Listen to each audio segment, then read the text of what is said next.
લક્ષ્ય ન્યૂઝ, એક નજર, એક લક્ષ્ય. સુરેન્દ્રનગરમાં ત્રિદિવસીય હસ્તકલા હાટનું પ્રદર્શન ખુલ્લું મુકાયું.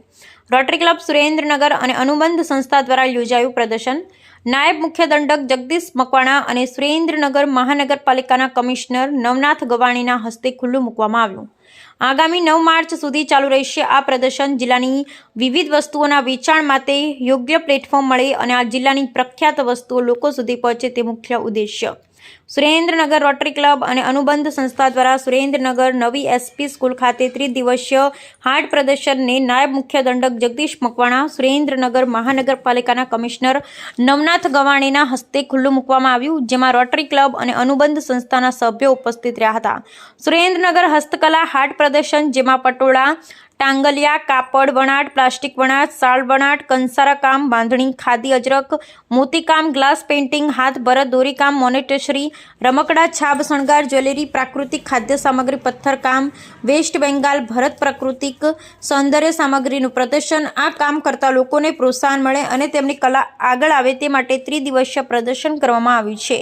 પ્રદર્શનમાં 70 વધુ જાતના વિવિધ સ્ટોલ જેવા કે બાંધણી, પટોળા, ટાંગલિયા, ભરતકામ જેવા હાથથી બનાવેલ વિવિધ વસ્તુઓના વેચાણ અર્થે રાખવામાં આવ્યા હતા. સાથે પ્રાકૃતિક ખેતીથી ઉત્પાદન થયેલી વસ્તુ લોકોને મળી શકે તેના માટે તેના વસ્તુના સ્ટોલ પણ આ પ્રદર્શનમાં ઉપલબ્ધ હતા. Bureau report Brijesh Trivedi. Surendranagar SP school ખાતે રોટરી ક્લબ ઓફ સુરેન્દ્રનગર અને અનુબંધન સંસ્થા દ્વારા આયોજિત ત્રિદિવસીય હસ્તકલા હાટનો શુભારંભ કરવામાં આવ્યો છે.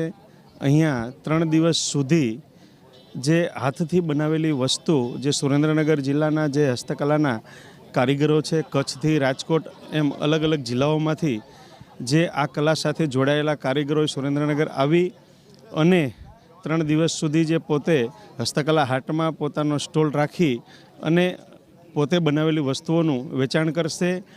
આ રોટરી ક્લબનું આ સુંદર જે આયોજન છે એના કારણે જે હસ્તકલા સાથે જોડાયેલા કારીગરો છે એ પોતે હાથે બનાવેલી વસ્તુ આ સ્ટોલમાં વેચાશે. એના કારણે એમની આવકમાં વધારો થશે અને જે દેશના યશસ્વી પ્રધાનમંત્રી નરેન્દ્રભાઈ મોદી સાહેબનું સ્વપ્ન છે કે 2047માં ભારત વિકસિત રાષ્ટ્ર બને અને જે લોકલ ફોર વોકલનો એમનું જે ધ્યેય છે, આત્મનિર્ભર ભારતની જે એમની કલ્પના છે, એ કલ્પનાને સાકાર કરવા માટે જે હસ્તકલા સાથે જોડાયેલા કારીગરોને એક રોજીરોટીમાં વધારો થાય અને સારી આવક મેળવી શકે અને એમને પોતે બનાવેલી વસ્તુનું એક સારામાં સારું માર્કેટ મળે એ માટે થઈને રોટરી ક્લબ ઓફ સુરેન્દ્રનગર અને અનુબંધન સંસ્થાએ જે સરસ મજાનું આયોજન કર્યું છે. આ 3 દિવસનું જે એક્ઝિબિશન છે એ ફક્ત વેચાણ અને પ્રદર્શન ઉપર ફોકસ નથી, પણ સાથે સાથે એક કાર્યશાળાનું પણ આયોજન કરી રહ્યું છે.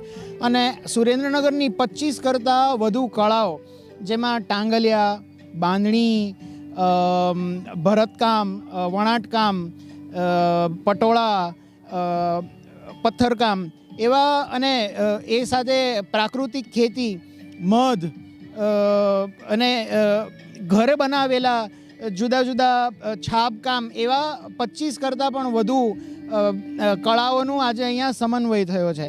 અને આ 3 દિવસનું જે એક્ઝિબિશન છે ફક્ત એના એટલે ખાલી પ્રદર્શન જ નથી, પણ એની સાથે સાથે એવું એક પણ કરવા જઈ રહ્યા છે કે આર્ટિઝન્સ છે બધા, જે એને સસ્ટેનેબલ બેઝ ઉપર આગળ કામ કેવી રીતે મળે, એટલે બધી જુદી જુદી કંપનીઓ સાથે મળી અને આ આર્ટિસ્ટોને ઓર્ડર અપાવવાનું, એ કોર્પોરેટ ગિફ્ટિંગનું એક કલ્ચર પ્રમોટ કરવાનું અને એની સાથે સાથે સુરેન્દ્રનગરની જાહેર જનતાને આપણી જે હસ્તકલા વિશેનું એક પ્રમોશન કરવાનું, એ આ 3 દિવસના એક્ઝિબિશનનો એક ઉદ્દેશ્ય છે. મારું નામ હરિઓમ ગોહિલ છે.